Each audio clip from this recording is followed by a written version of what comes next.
Hi, Mom. Hi, Kiran. How are you? Good, So thanks. How nice to about you? see you. Nice to see you too. Happy Mother's Day. Oh, thank you, Kiran. You are the first one. Your brother's still sleeping. Oh, really? Daisha can still sleep. Yeah, So I wanted to say hello to Ajay, to Tanya, to Mina. Thank you so much for joining. We're going to give everybody a few minutes to join, and then we can start. So how's everything? I mean, everything we is spoke fine. And yesterday, good but morning to those who joined, Ajay and others. Um, and it's good to know that someone is behind this other than Kiran. hi, Uh, Kashi. Kasi, I see you too. So anyway, good morning to all of you, and I hope you called your mothers and wished her. So I'm quite excited to share my feelings and experiences about being a mother in my life. It's probably been an incredible journey, also one that is really unique, especially since, part of the topic today is going to be about raising not only a dancer, but two kids who are quote unquote atypical or, um, in terms of very different things. And your approach to it as both a mother and as a psychologist, I think, is going to be really, really unique and fascinating for our viewers. So, yeah, but as I said, we'll give everybody just a couple of minutes to join. Sure. For those who are unable to join on Instagram, we're going to record this live stream, and then I will post it on the Daya Arts Facebook page, which you can find. All of our social media handles are essentially the same. Instagram at Daya Arts NYC. On Facebook, it's facebook.com/DayaArtsNYC. Twitter, same thing. We don't use Twitter that much, but we generally stick to Instagram and Facebook because that seems to work the best.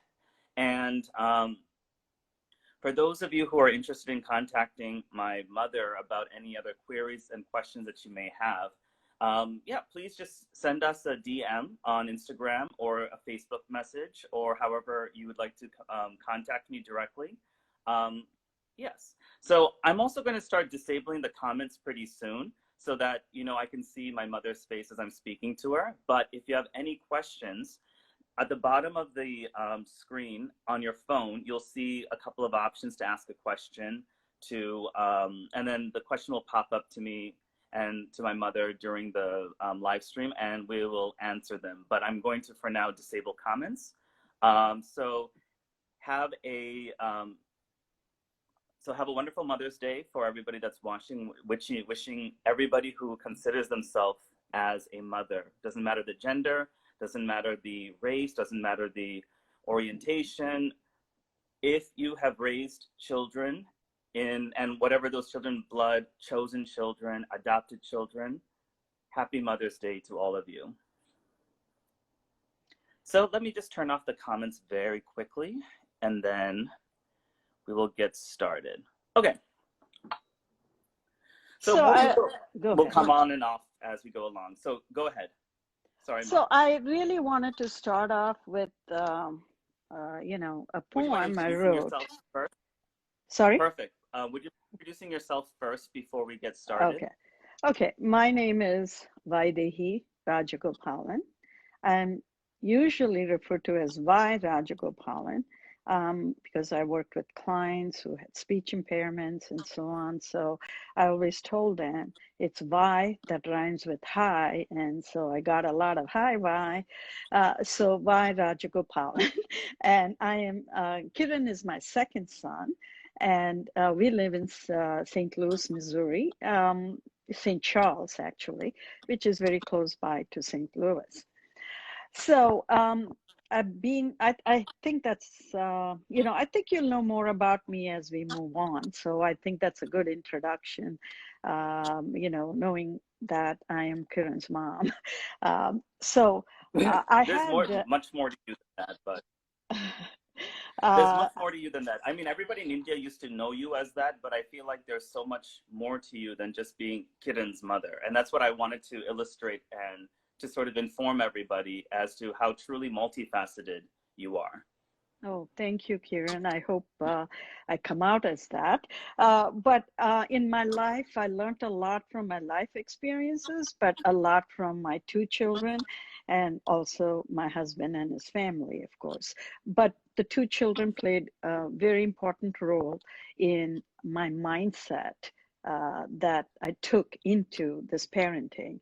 And so I wanted to start off with the poem I wrote a long time ago that captures what I was feeling about children in general, because I'd realized soon in my life that as a psychologist, I was learning about averages and how you can deviate from the average and so on.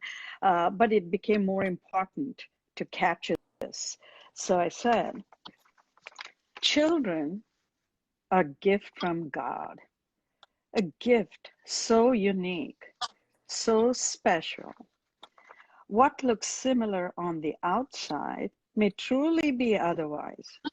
So are my two sons. One has the gift of happiness and contentment, the younger, the gift of abilities and accomplishment. Each bring their own challenges and pleasure. So to them and to the children of the world, I dedicate this. And that kind of drove that I did. So, Kiran, are you still able to see me? Yeah, it's coming Okay. out a little bit, but can you say the last part one more time, please?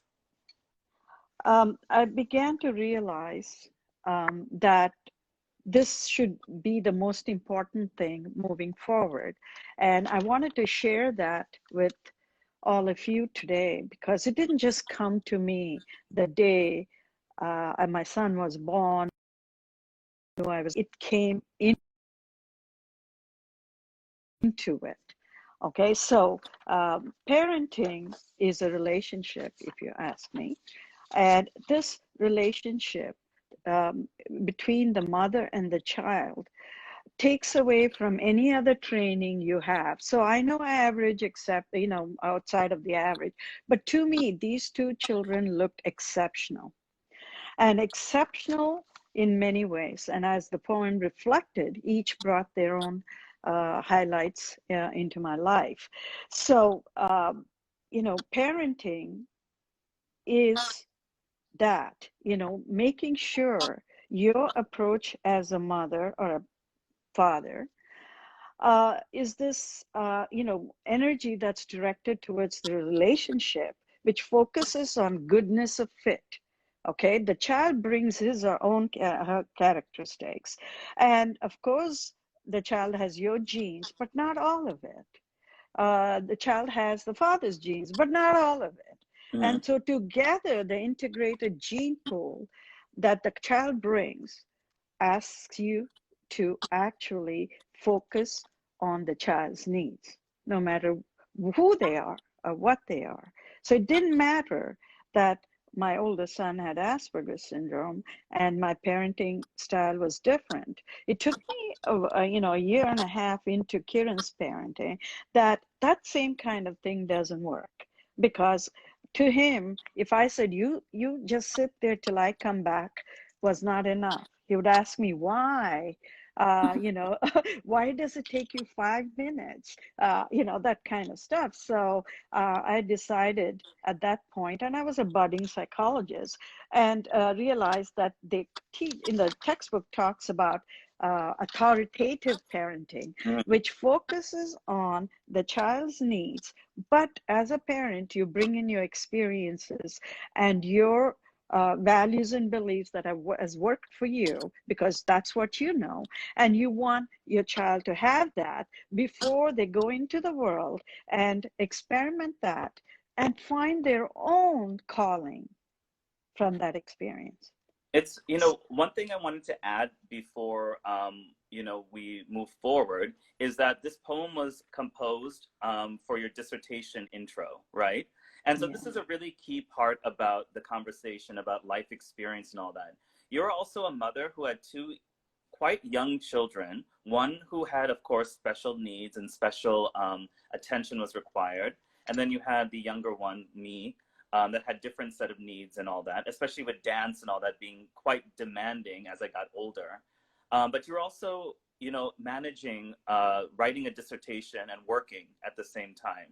So that was I remember those days where, you had to be student, you had to be, grad student, you had to be mother, you had to be psychologist in the clinical setting. There was a lot that was going And a on. daughter-in-law, don't And a forget. daughter-in-law, yes.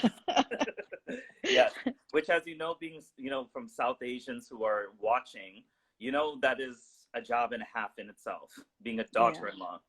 So all those things, all those collective experiences, I feel like have also have informed your parenting style, especially the clinical psychologist part of you, because you specialize in adolescent psychology. And your dissertation was on cross-cultural approaches to understanding ADHD in India and in the US, right? Mm-hmm. So when you were raising two kids, especially with very different needs, what was it? We talked about this yesterday briefly on the phone, but the cross-cultural approach that you had to that.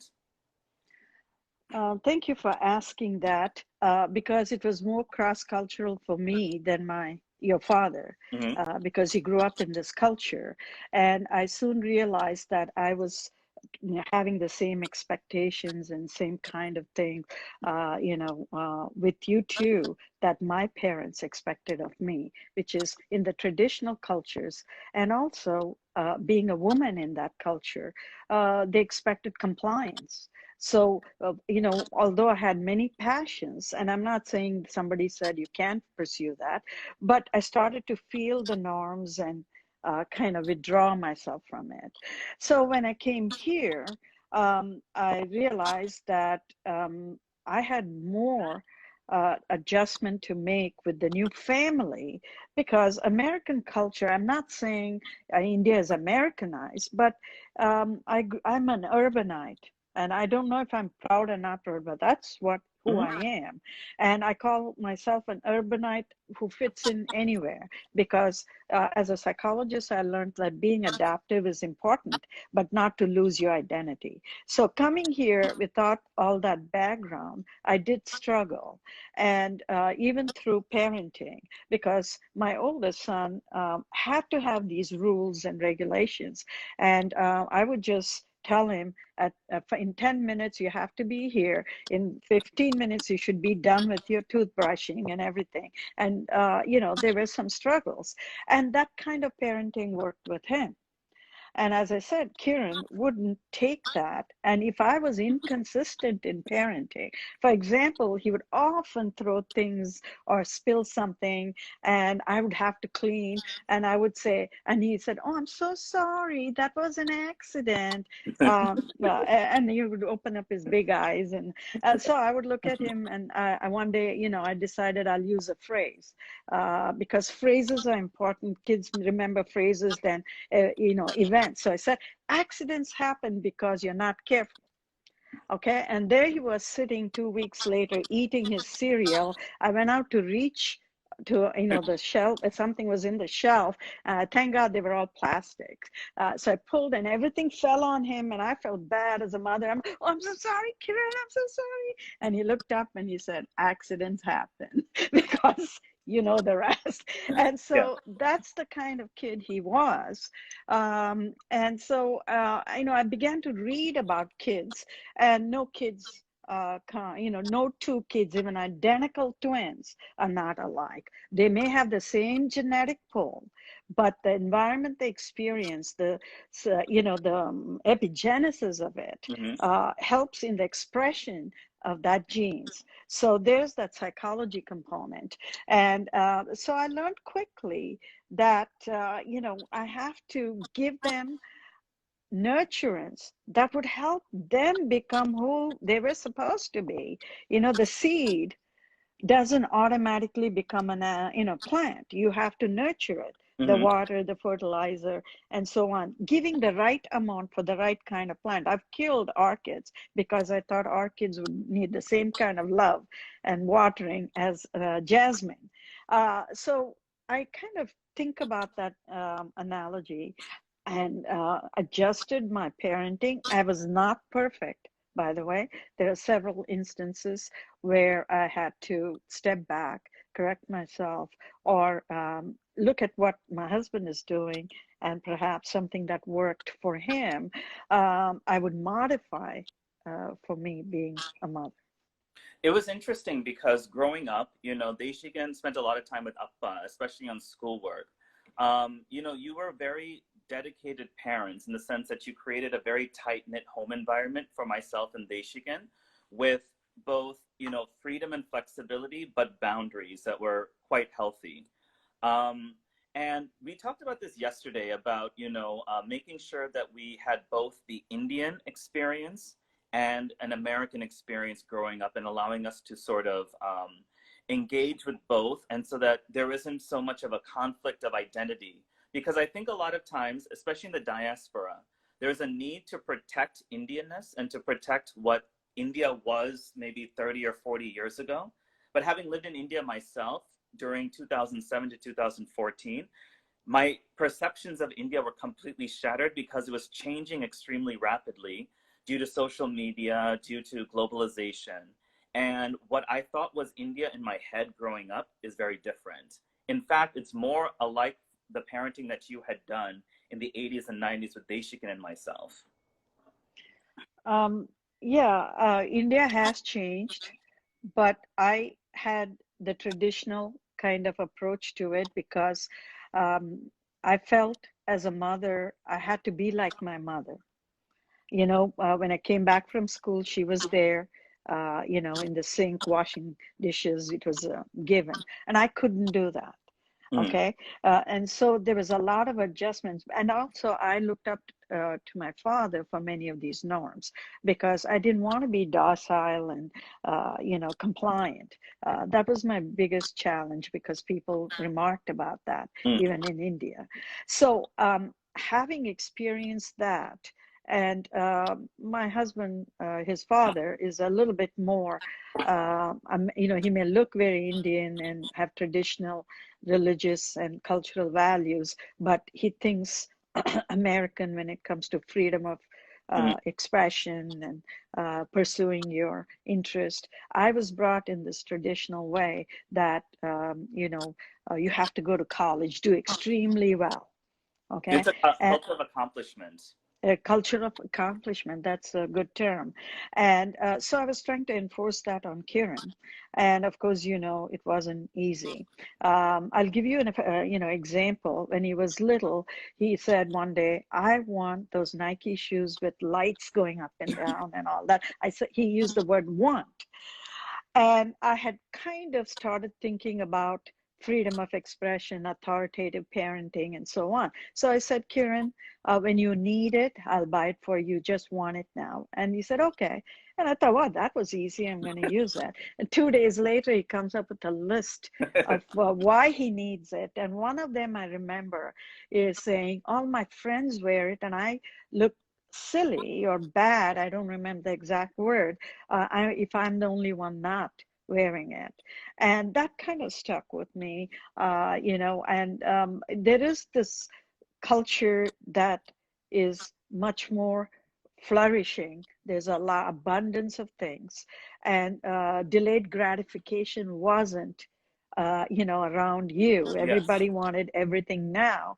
And growing up, Like it kind of yeah. the rampant thing with capitalism, right? And the India now is like that. But the India I grew up in with two brothers, when I wanted a bicycle, they said, no, your brother has to have one first. And so I learned to. So I started doing things like that with Kiran. And, he would come back and give his arguments. But a lot of times I would say, for example, he told me one day that he feels bad to bring his friends over because, brother's weird. And I told him, and he was only like 6 or 7 years old. I sat him down and I told him I knew I couldn't change anything about his brother. He was improving, in my opinion, in terms of social skills and so on. But at the same time, I didn't know what he had in his mind. I said, true friends would not ask you to do that. We wouldn't, tell you that I can't come to your place because your brother is, weird. I don't think they said that in the first place. And we are doing a lot with Deshikan, and he's come a long way. But Mhm. people like you who don't have the same issues should be the ones who actually help some people like that. Yeah. All they need is a little nudge, and they will get into who they are going to be. And he never forgot that. I had tears when Kiran wrote his college essay and said his brother was the inspiration for him. Mm. That told me as a mother that he had taken that seriously. I can't take all the credit. I Mm. I gave him things to think about, but it told me he thought about it and made it his own. He would reprimand his brother, who is older than him, if he did something inappropriate. And I let it be. That's not a traditional thing. I had to learn that children in this culture are going to be giving each other feedback, and there's a lot of freedom for it. They're not going to withhold. I don't want to protect these two kids from all the possible things I knew about the world. Rather, I would protect them when they actually fall down or get disappointed or feel terrible because someone had said something. And I'm going to summarize later about the three things I did, in terms of parenting. Wonderful. We have a question actually from Kashi that I wanted to just read out, which basically says, do you feel that consistency in parenting amongst mother and father is important? What were, sorry, the question got cut off. What were the challenges you faced in this aspect? That's a really good question because you and Appa had both a nurturing style of parenting, but you had kind of a different approach. Yeah, and we didn't become perfectly coordinated immediately.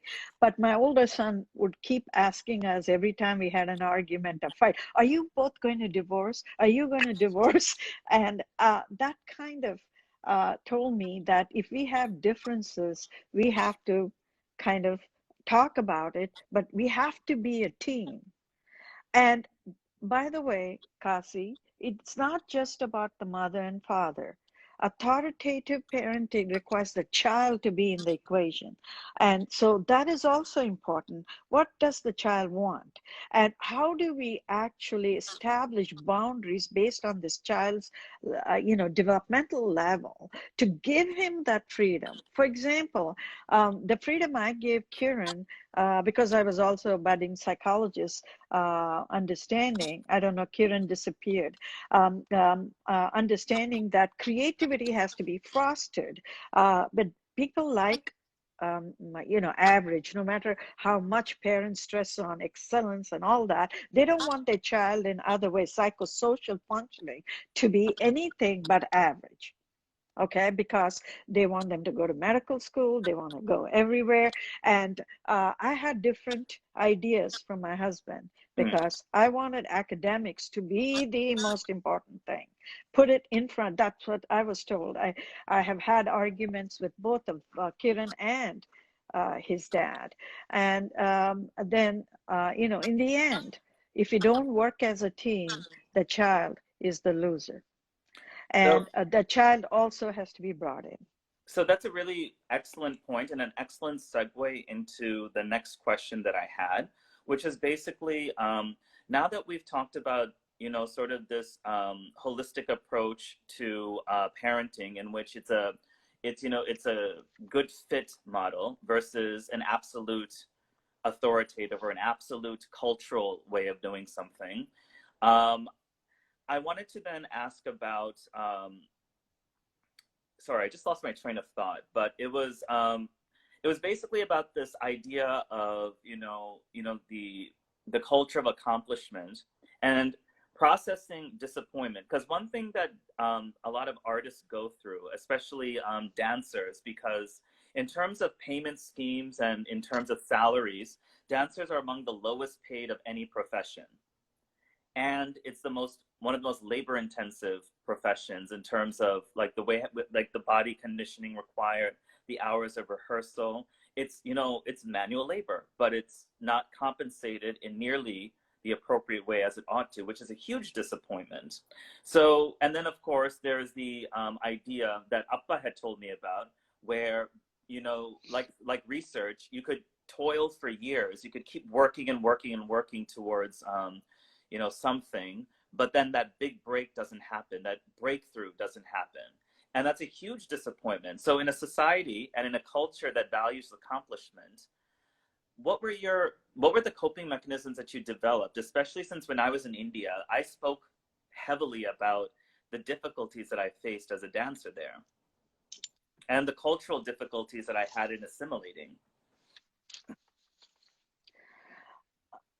Yeah, whether it's passion for dance or passion for research, I realize that the support that the person needs is the same. Okay.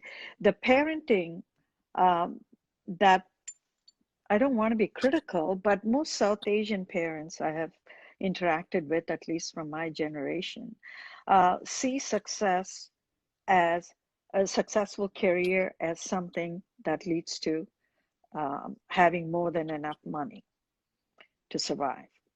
Okay, having material things, a beautiful house and several cars, sending your kids to private schools and so on. We never, I'm not saying I did not have that idea, but I began to realize that is not as important as teaching my kids to be happy and Mm. pursue their passion, but also passion comes with responsibility.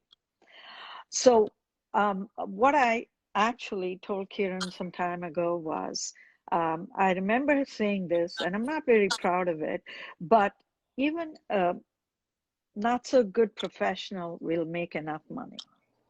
Okay. I don't want to use the word doctors, but doctors make a lot of money. You don't have to be extraordinary to make that kind of money. But an artist has to be damn good Yeah, to be successful. Okay. and lucky, And lucky, wasn't thinking about that. but But you it's have to be definitely luck. A lot of it damn is good. But lucky you and taught damn me good, under that. lucky, and a good networker, because everything about the art world is networking, nepotism, um, who you know, who you hang out with, who you socialize with becomes critical. So, anyway, so sorry to interrupt Yeah, your point. I kind of learned that from you. One of the things I learned as parent from being a parent is you grow up with your child because you're in different phases of your life. And the more you appreciate where the child is in his phase of development, they are going to look up to you. Oh, yeah, you're in middle. They're not going to say, oh, you're in middle adulthood, you have midlife crisis and whatever the stereotypical thing, but rather a mother. Like I was touched when he said you were going through all of this, trying to be a parent, a student, all those things. And I also, lost my track of thought, but because I want to say so many things.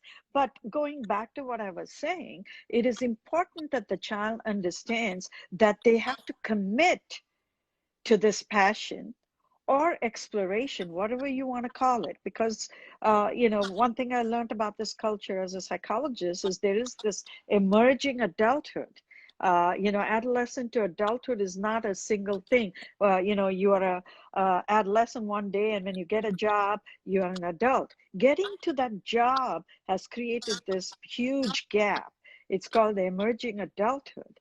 And during that period, it is important that the child is committed to that pursuit and also understands commitment doesn't mean, oh, yeah, I discovered that computer science is not for me, but also learning why that wasn't true and what other things you learn from that so you can anchor on to the next thing. So, commitment and responsibility are important for any child, but especially the ones who actually have passion.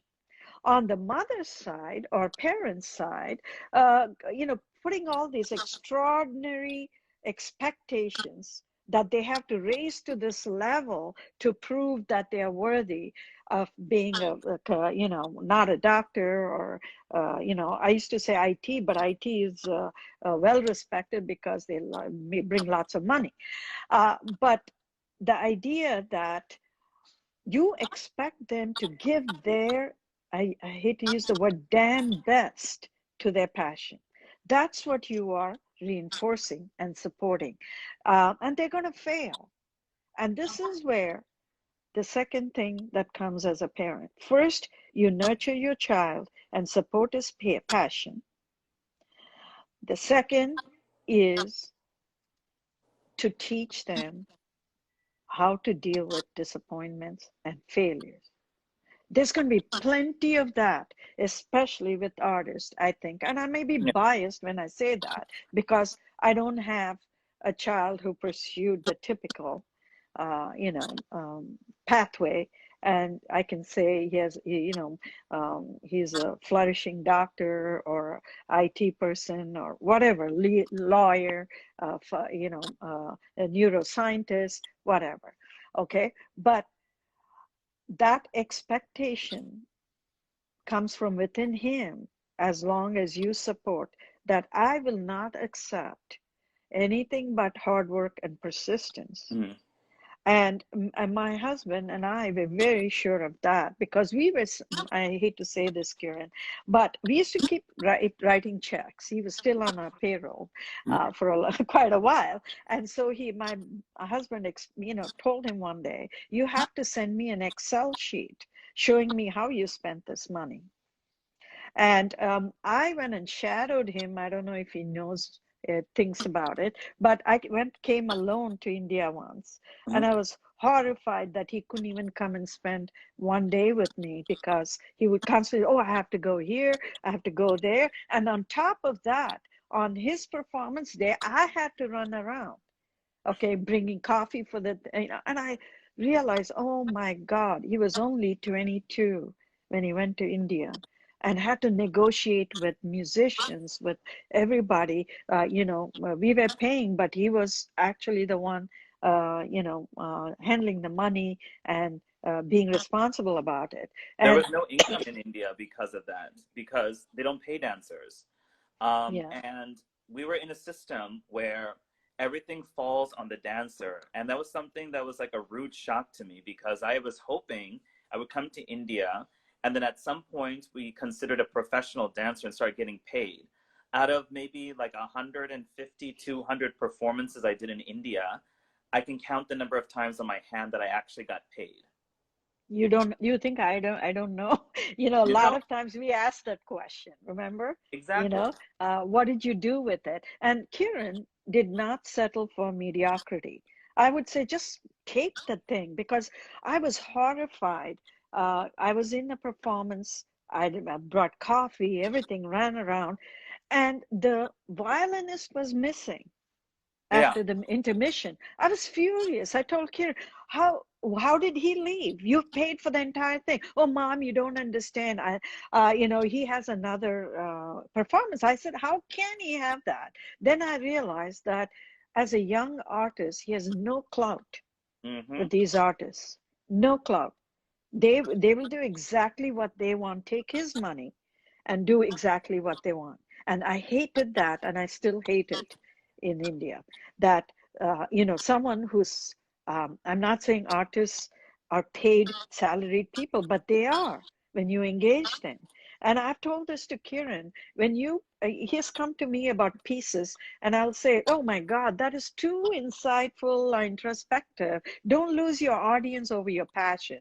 Your passion is you, but what you put out should be enjoyable for the audience. Otherwise you'll be eating, and he told me once, I'm not going to cater to the peanut gallery.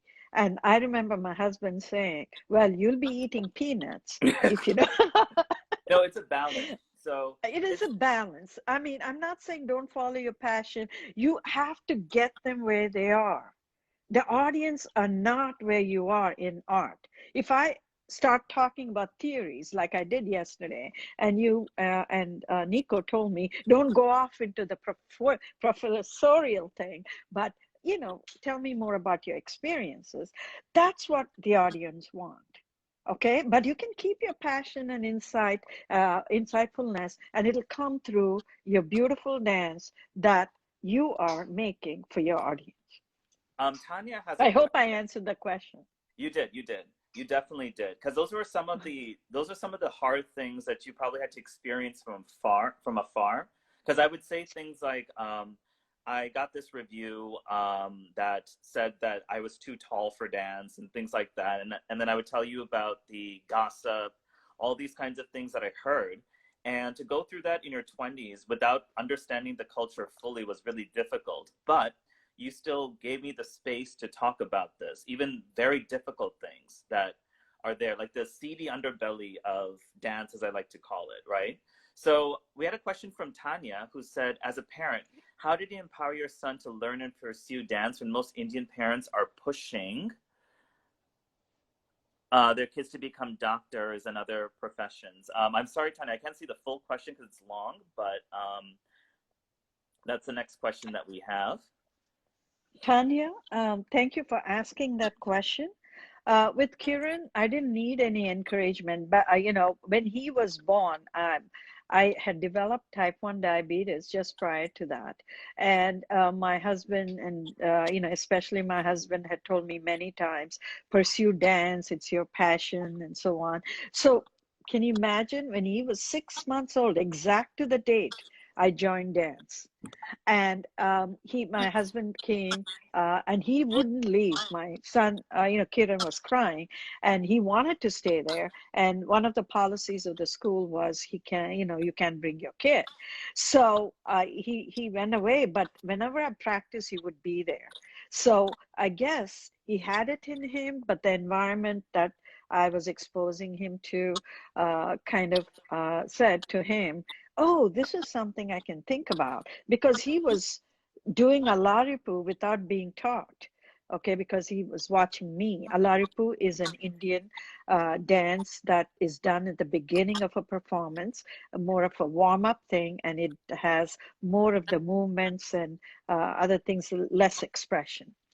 Um, and then, of course, I had said earlier that people told me, even within my family, that as a boy he shouldn't be pursuing dance. He has to have a career. They were afraid. Many of them were very concerned, including my dad, and mostly from outside of the family, and that influenced me as well. I was nervous that if he chose this career, what is going to happen to him?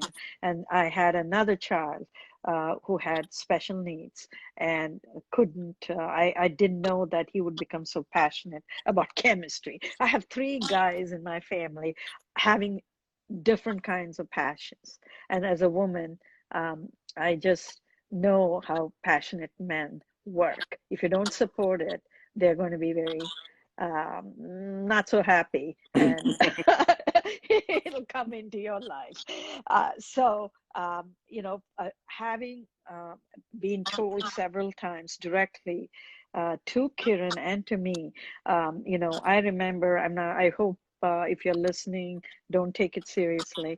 But one of my friends said, maybe he doesn't, science and things are not easy for him as you think it is.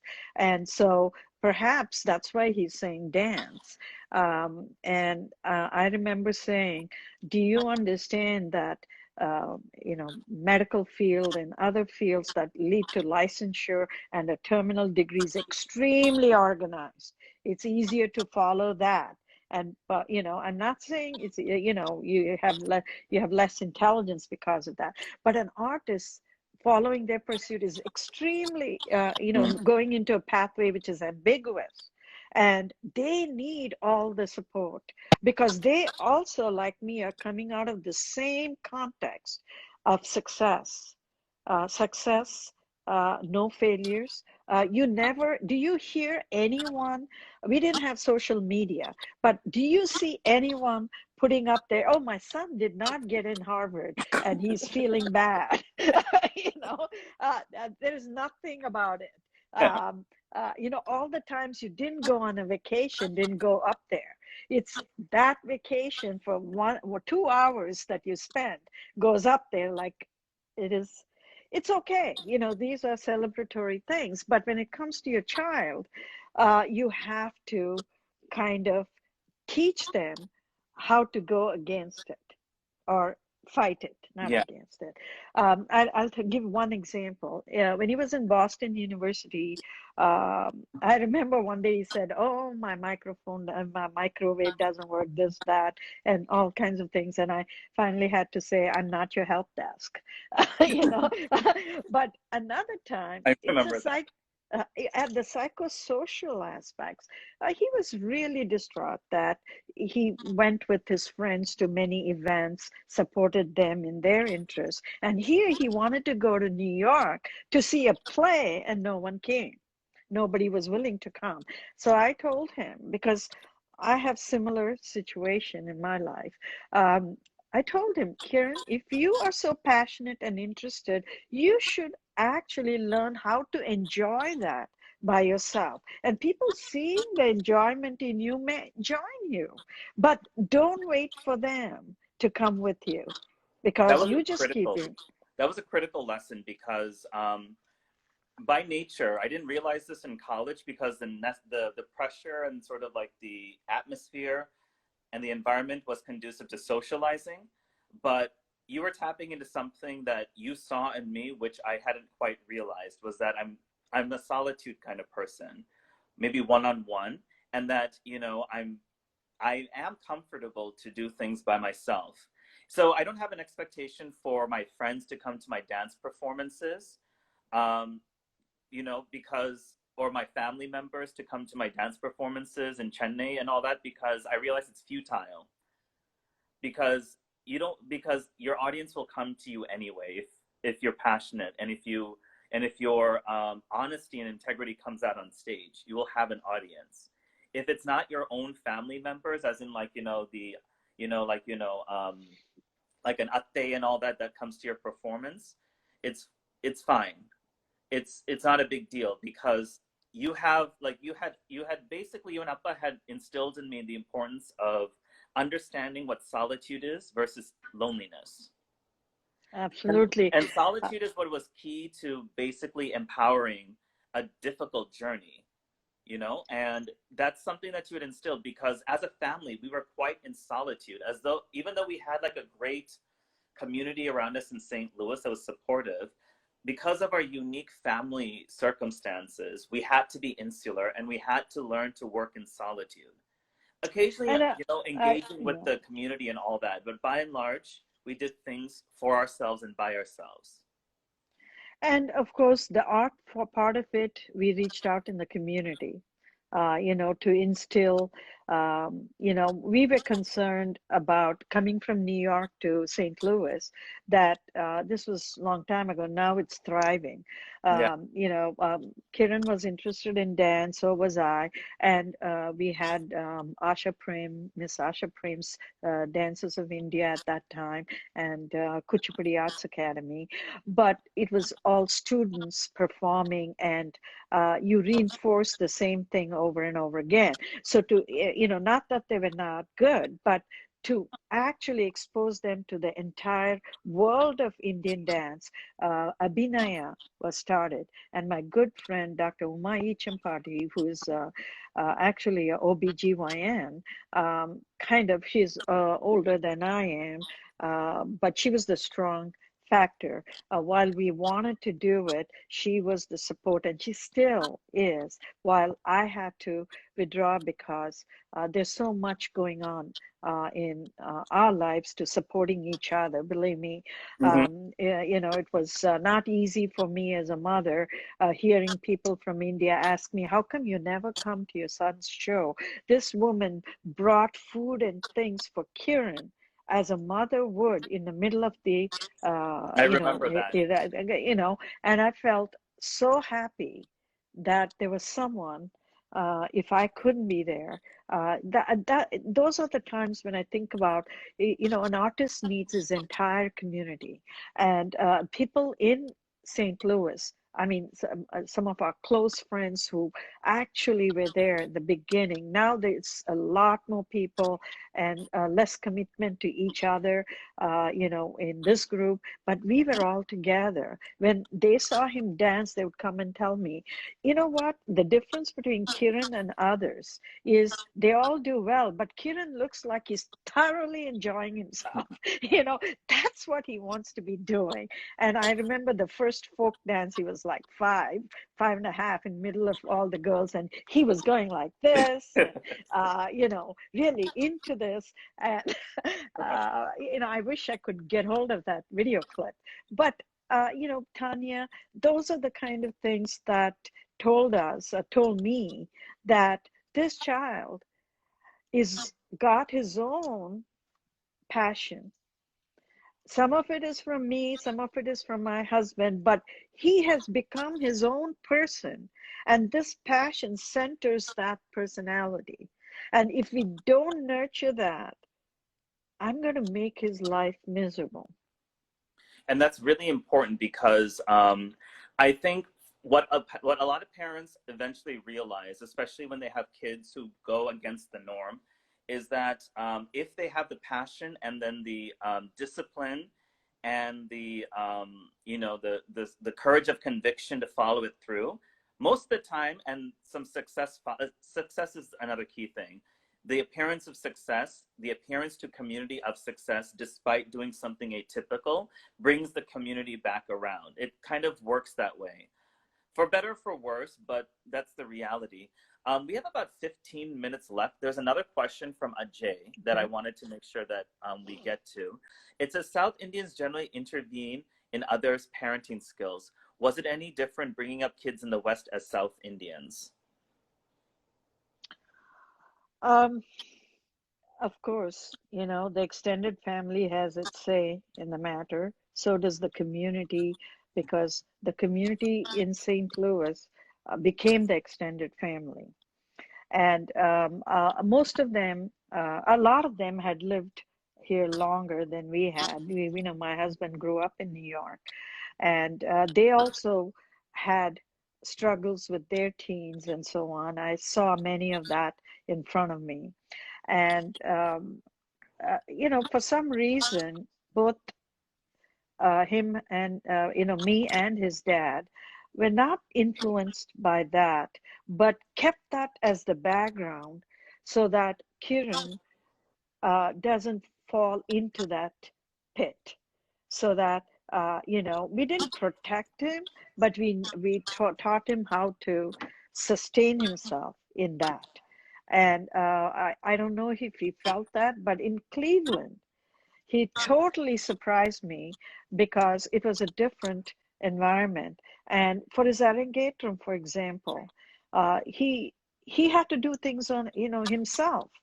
That was mind-boggling for me here, a 17-year-old, because his father was working in St. Louis. I was not a tenured professor, and it was mind-boggling for me to have all these artists together in my house and kind of take care of them. Pretty much I cooked, the rest Kiran took care of it. He had hardly learned how to drive, and he was driving them from Solon, Ohio to Strongsville.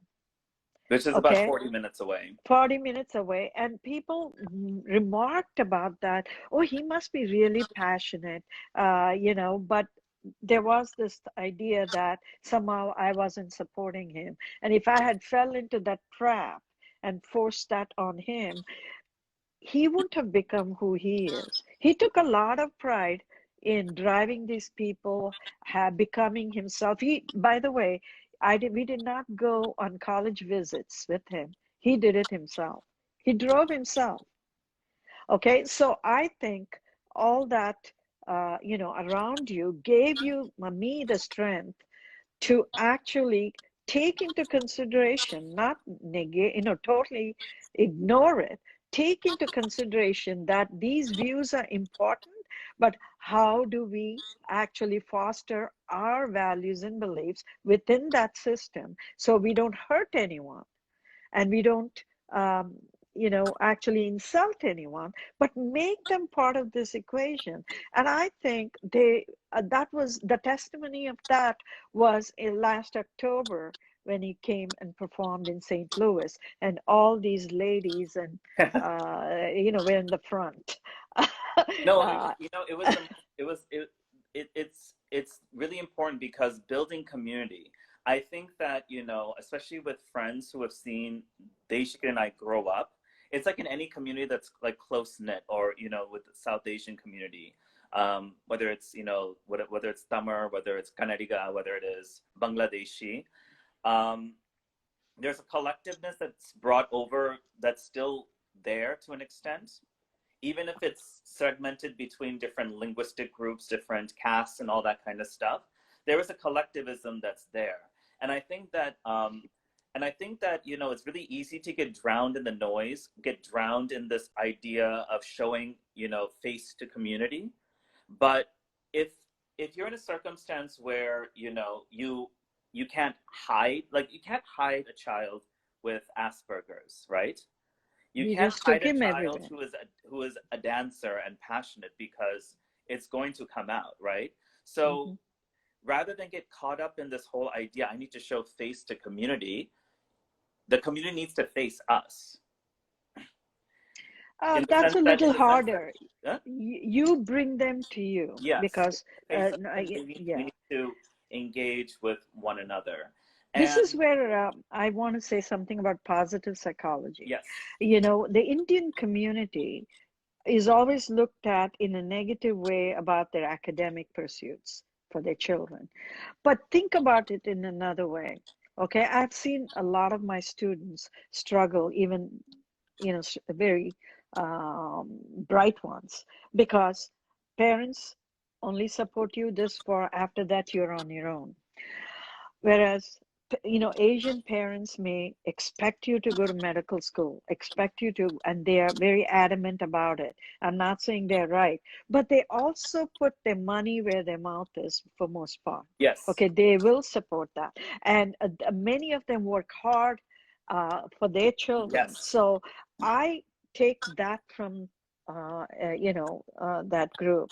I admire them for that, the commitment, the total to commitment, the not kids. to the kids. Not, if they could just mold it to meet the needs of the kids, you will see, and it's emerging because you turn on the TV, you have journalists, you have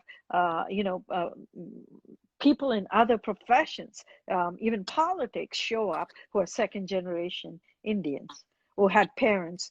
In my case, I'm first generation. My husband is second generation, but I didn't grow up in a traditional household. My dad didn't. Although the norms of the society was pretty strong and he fell into it, he never treated me as a girl. You can't do this. I went to school by bicycle. I was very tomboyish. I played cricket.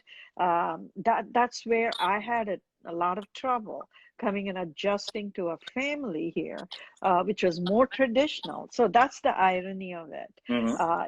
The outside world had culture that was more similar to the urban life I've had, but the traditional family values. And from that family, let me tell you, I learned how music and dance and other non-academic. My father-in-law is the founding member of the Carnatic Music Academy of North America, which wasn't Association easy. of North America. Yeah, Yeah, Simana, honest. and it wasn't easy to come up with that, but it was for the same reason.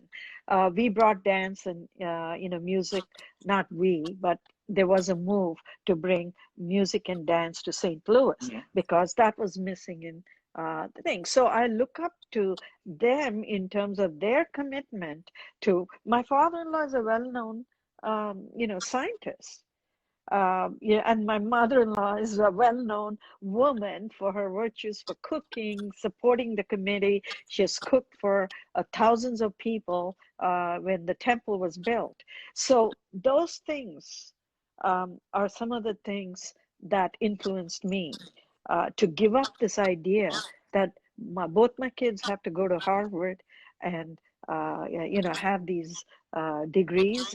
So I started looking at kids as exceptional, although I'm trained as a psychologist to look at average and what goes around it. So every parent, the message is treat your child as exceptional. Exceptional in terms of the parenting that you need to provide for them. Support them, but let them lead you on to where they want to go within their passion. Be there to actually teach them how to deal with failures in a culture that is always success oriented. That's an excellent. We have about 5 minutes left. I know that one of the things that we can probably, if people are interested in having a second round of a discussion, because I think this is really enlightening, because you beautifully crystallized, a point of view being the empathic mother, but also being the psychologist who delves in not only in epigenesis and positive psychology, but in a multicultural, cross-cultural approach to diagnosis, to pathology. So you brought those two worlds in a way which was so educative and also very Thank you. simply communicated. And I think that's the professor in you.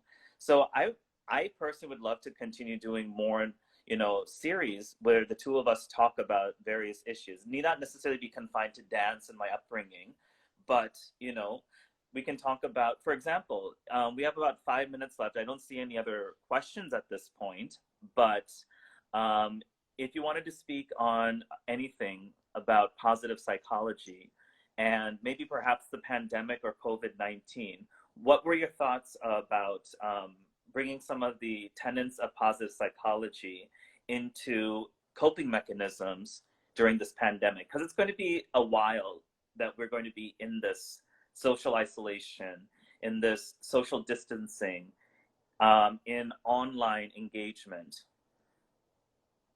See, positive psychology is an area that came emerging out of psychology as a field. And psychology as a field has always thrived to understand human beings as a universal phenomenon and understand the variances between groups, between cultures, even between individuals. So, positive psychology's emphasis is mainly on the human virtues. I think a lot of people have focused on the not so human side of people during this pandemic. Oh, Mm. they came without a mask, they did this, they did that. But if you understood them in the ways, oh, they are trying to cope, maybe they don't understand this in its entirety. Not everybody is a science graduate, okay? And by the way, they are also contributing in some ways to this thing called community, immunity. I think herd immunity is what it's called. So it takes all sorts to make this world. But if you see the virtues in each person, um, and you kind of get it all together into this thing called happiness. If you pursue happiness, and that's not an easy thing to teach your child, but happiness is when they feel it. And you lead by example. It's not saying I'm always happy, ha ha ha, but this happened to me, but I'm glad I can latch on to this. I'm strong. I was speaking to Mm. one of my friends, Amar's mother, and she said, I never deal with the negatives. I always have hope. Hope And is she's very not, key at this time, isn't it? yeah. 30 And seconds hope, left. yeah, hope and, persistence is two great virtues that lead to happiness. And we all have that, and we need to recognize that in each other. And this pandemic will, disappear. Thank you so much, Mom. Amma, it's really great to have you.